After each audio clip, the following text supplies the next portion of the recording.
La cosa es que al yo volver a Maracaibo, reunido con mis compañeros, mis amigos, algunos de ellos tenían bandas de rock, decidimos hacer un festival y que fuera gratis.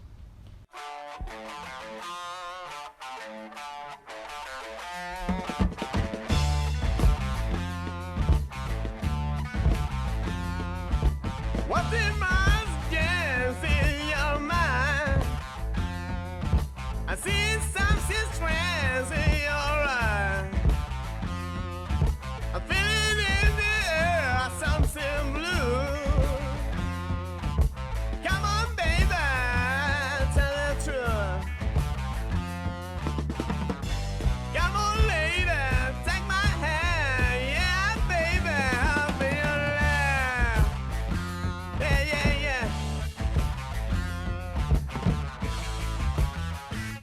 Oh. Empezamos a hacer un llamado, nos empezamos a reunir, nos reuníamos en el Club Italiano de Maracaibo, nos reuníamos en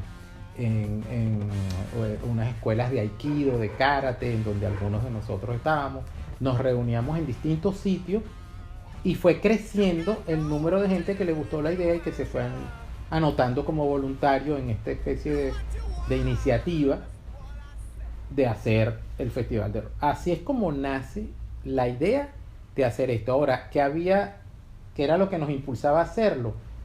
Algunas cosas que estaban ocurriendo en esa época y que de alguna manera molestaban. Por un lado, no era una época donde la juventud era muy feliz, no era una época tan juvenil como la actual. Era una época donde ser joven tenía sus bemoles. Había, más en un sitio como Maracaibo. Maracaibo es una ciudad conservadora en aquellos tiempos, mucho más que hoy día, donde tener el pelo largo era cuestionado, donde dar una opinión en un liceo, en un colegio, no era bien visto, donde había unas especies de disciplinas estrictas, tanto en los liceos públicos como en los colegios privados. Recordemos que el Festival de Woodstock se acababa de hacer, que había el movimiento juvenil en los Estados Unidos, la toma de las universidades en los Estados Unidos, el activismo en el mundo entero, la juventud del mundo movilizada para parar una guerra monstruosa, terrible. La cosa es que eso hizo, ese conjunto de factores llevó a que organizáramos el festival.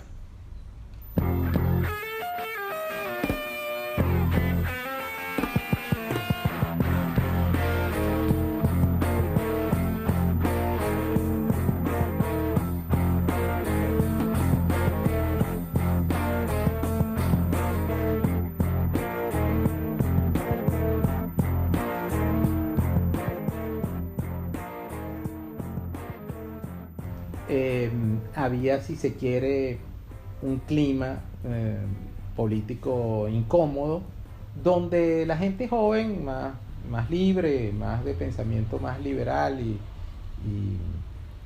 que irrumpía con unos nuevos, tratando de construir nuevos paradigmas, se expresaba a través de lo que se dio en llamar el poder joven. ¿Qué era el poder joven? No era ni siquiera un movimiento articulado, era gente joven que salía, hacía unos grafitis, escribía unas cosas en las paredes, cada quien por su cuenta, sin que hubiera una línea, sin que ni siquiera se conocieran unos con otros.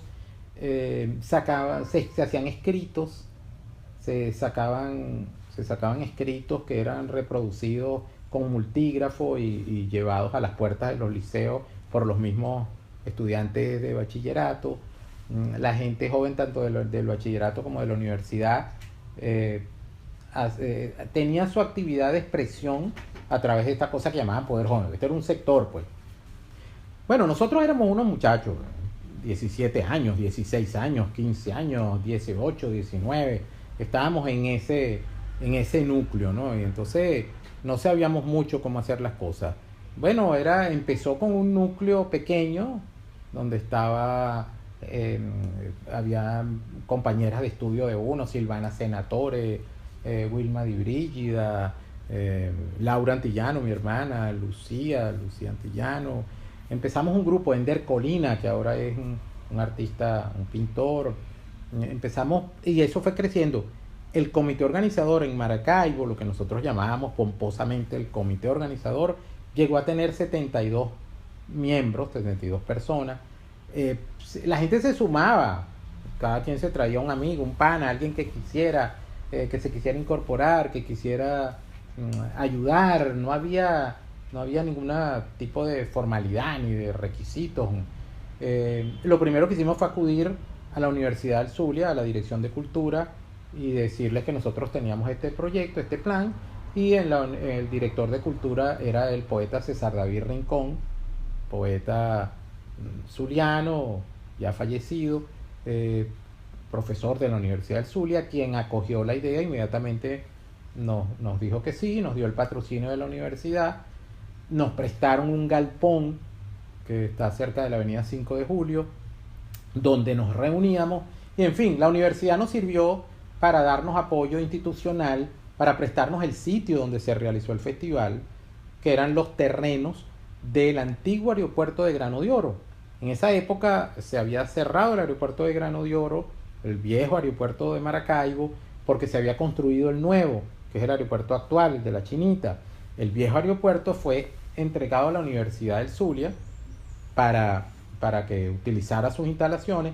En las pistas del antiguo aeropuerto fue donde hicimos el festival, y en un hangar donde se guardaban los aviones, en uno de los hangares, creo que el más grande de los hangares, fue donde pusimos la tarima.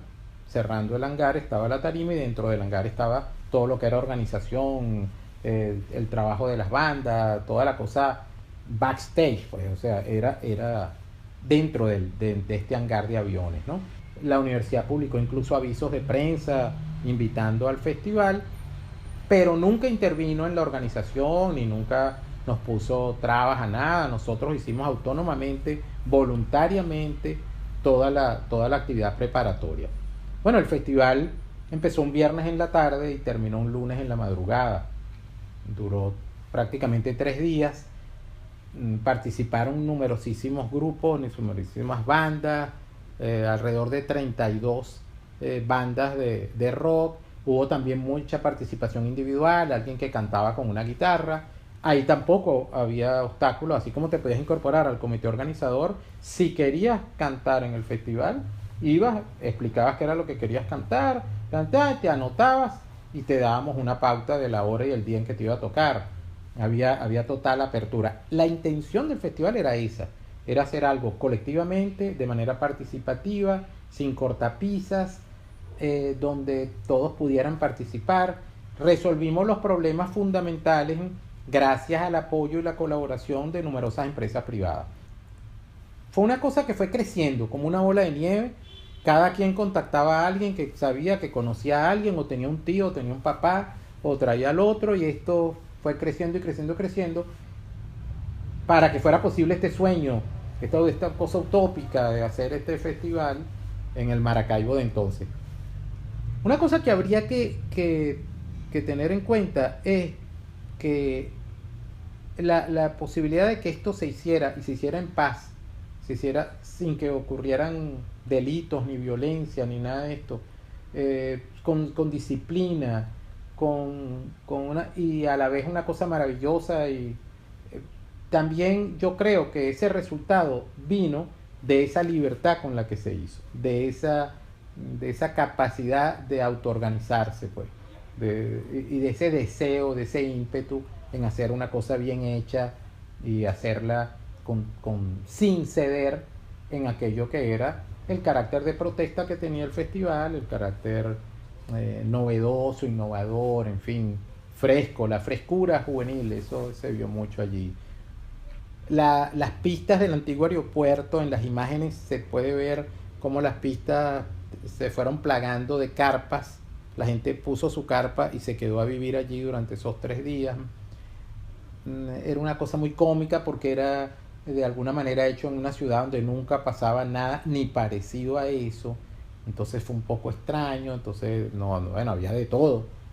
De aquello, había el que fue por salamería y había el que fue sabiendo lo que iba a encontrar, había el que fue por curiosidad, o sea, y se fue reuniendo una gran masa de gente que estuvo allí, que lo vio, que lo disfrutó.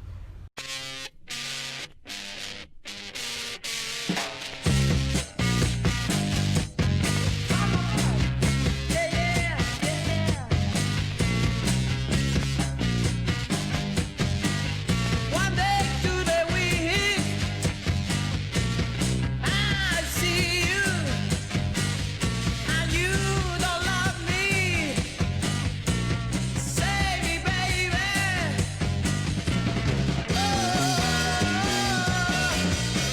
Oh, you understand me, baby. Oh, come on.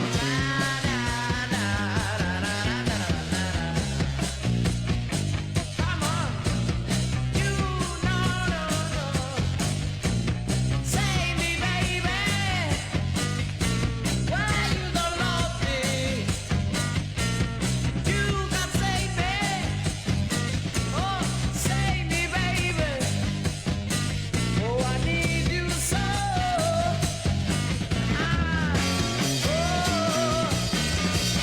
You understand me?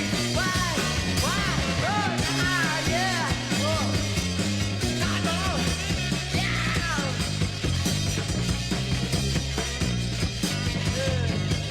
I need you so.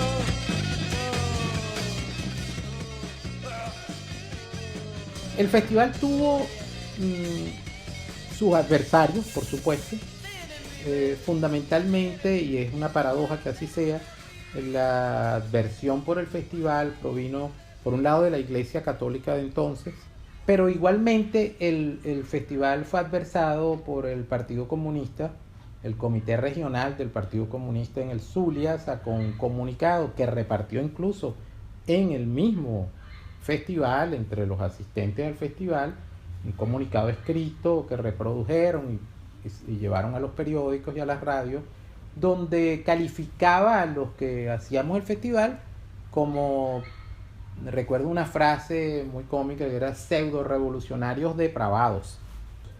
Ahora, ¿qué pasó? Si uno hace una evaluación, ¿para qué sirvió? Bueno, para construir caminos, supongo yo, para abrir brechas, para demostrar que sí se puede, que las cosas son posibles, que las utopías se pueden realizar, que los sueños se pueden hacer, que los jóvenes no necesitan tanto tutelaje y lo que necesitan es apoyo. Y ahí se demostró que es posible la convivencia y que la música une a la gente y logra convocarlo. De alguna manera, muchos de los que lo organizamos y muchos de los que participaron allí hoy día son ciudadanos de este país. Yo creo que si para algo, eso lo dirán ya los que analizan estas cosas y los que estudian la historia o los que hacen antropología, si sirvió para algo. Yo creo que ese tipo de eventos, ese tipo de actividades son experiencias que van más a nivel humano que a nivel colectivo.